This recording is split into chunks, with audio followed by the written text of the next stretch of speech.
텍사스 프로젝트. 미아리 텍사스. 90년대까지 청량리와 함께 집창촌으로 유명했던 곳이다. 영화에서 본 적은 있었지만 가볼 수는 없었던 그곳에서 전시회를 연다는 것이다. 이름하여 텍사스 프로젝트. 좀 의외였다. 친구와 함께 지하철 기름역에서 내렸다. 10번 출구로 나와 쭉 걸어가다가 첫 번째 사거리에서 우회전. 계속 500m쯤 전진한 후 소머리 국밥집이 보이는 골목으로 들어갔다. 차 한 대도 들어갈 수 없는 좁은 길. 두리번 거리는데 천시남이라는 점집 간판이 보였다. 거기서 좌회전, 그리고 마주치는 교회에서 우회전. 그러자 평범한 여염집 같은 2층 집이 나왔다. 미로를 통과하는 시험을 치른 것 같았다. 기분이 묘했다. 대문에는 19개의 방이란 전시 포스터가 붙어 있었다. 사진작가 19명이 23개의 방 가운데 19개의 방을 빌려 전시회를 한다는 것이다. 몇 년 뒤 개발을 기다리는 그 집은 전기도, 수도도 다 끊긴 상태였다. 대문을 들어서자 시멘트 벽이 완고하게 앞을 가로막았다. 잠시 주춤했다. 아래층 길가 쪽은 통유리로 되어 있었다. 진열장이라고나 할까? 그 안에 여인들이 앉아서 손님을 기다렸으리라. 쇼윈도 안에 진열된 상품처럼. 삐걱거리는 나무 계단을 올라갔다. 작은 방들이 나왔다. 창문이 있어 그나마 빛이 들어오는 방도 있었지만 대부분은 창도 없는 방이었다. 배의 어두운 선실처럼 답답했다. 게다가 방은 1인용 매트리스조차 들어가기 어려울 만큼 좁았다. 두꺼운 벽면, 감옥의 독방도 그보다 좁지는 않을 듯 싶었다. 벽지는 뜯겨져 있었고 속살이 드러난 벽은 꺼멓게 곰팡이로 얼룩져 있었다. 그들의 삶의 흔적을 보는 것 같았다. 함께 간 친구들도 말이 없었다. 멍한 마음을 추스르고 있는데 한 작가가 와서 우리를 안내했다. 전기가 없어 어떤 방은 랜턴을 켰고 또 어떤 방은 촛불이 작품을 희미하게 비추고 있었다. 엉뚱하게 거기에 빨간 의자가 하나 있었다. 앉아보았다. 공포영화 속에 들어온 것처럼 오싹했다. 벽에는 여학생들의 흑백 사진이 액자도 없이 무질서하게 붙어 있었다. 약간 불량기가 있는 여고생들의 모습이 그곳 주인공들의 지난날의 모습을 연상시켰다.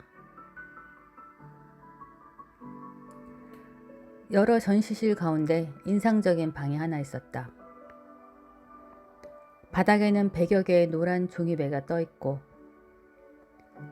벽에는 서울시청 사진이 걸려 있었는데 하얀 바탕에 노란 리본과 함께 미안합니다 라고 쓰인 현수막이 걸려 있었다.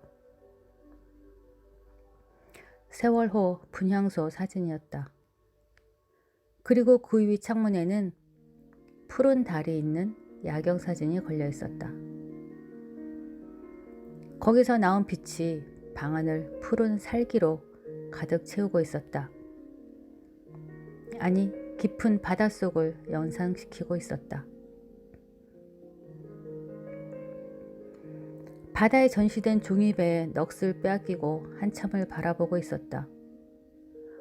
어느 순간 문득 세월호에 갇혀 아우성을 치고 있는 어린 학생들의 울부짖는 모습 위에 그 방에 갇힌 채 소리 없는 비명을 지르다 꺼져갔을 어린 여자들의 안타까운 모습이 오버랩 되었다. 사방 시멘트 벽에 갇혀서 하루하루를 지옥처럼 살다 갔을 여자들.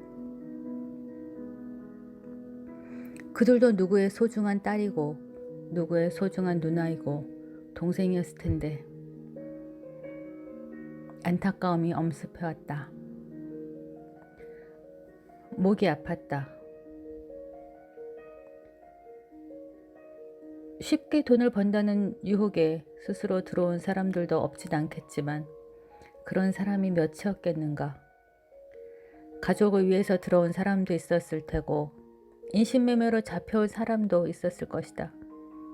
가난에 의해, 폭력에 의해 또는 무관심과 부주의에 의해 인간은 앞으로 또 얼마나 불행해져야 한단 말인가. 그리고 인간의 욕망의 끝은 그 바닥은 어디쯤일까? 마음이 착잡했다. 처음에는 텍사스 프로젝트에 난데없는 세월호 사건을 접목시킨 작가의 의도가 좀 엉뚱하다 싶었다. 하지만 좀 더 생각하니 작가의 의도를 이해할 수 있을 것 같았다. 두 사건은 시대적으로도 공간적으로도 별개의 것처럼 보인다. 하지만 그 원인은 분명히 하나였던 것이다. 어른들의 과욕에서 비롯되었다는 사실 말이다. 세월호 선장을 비롯한 당시의 무책임에 분노하고 포주들의 포악에 분노하면서 우리는 서둘러 그곳을 떠났다. 나올 때는 들어가던 길과는 다른 길을 택했다.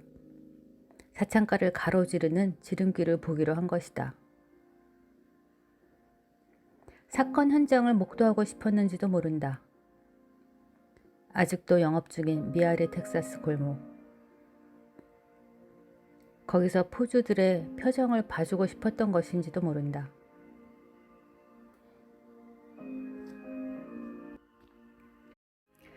입구에는 청소년 출입금지라는 경고문이 붙어 있었다.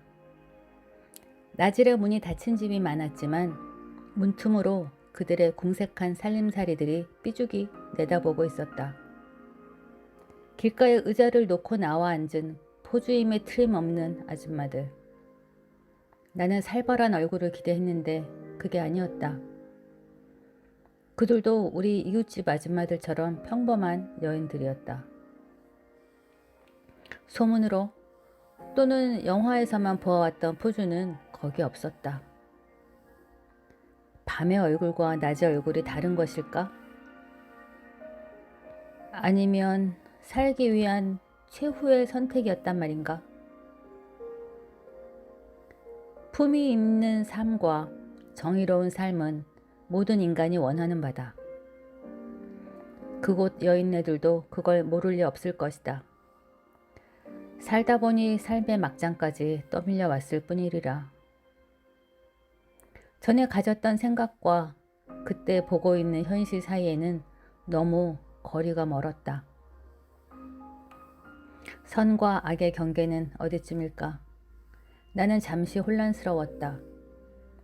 그 혼란으로부터 빨리 도망치고 싶었다. 누가 붙잡는 것도 아닌데 목을 움츠리고 긴 터널을 빠져나오듯 골목을 벗어났다.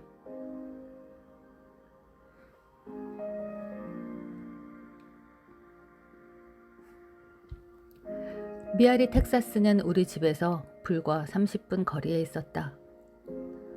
그러나 그곳까지 내가 가는 데는 몇십 년이란 세월이 필요했다. 그리고 거기서 모순투성이 인간을 보았다. 가깝고도 먼 길.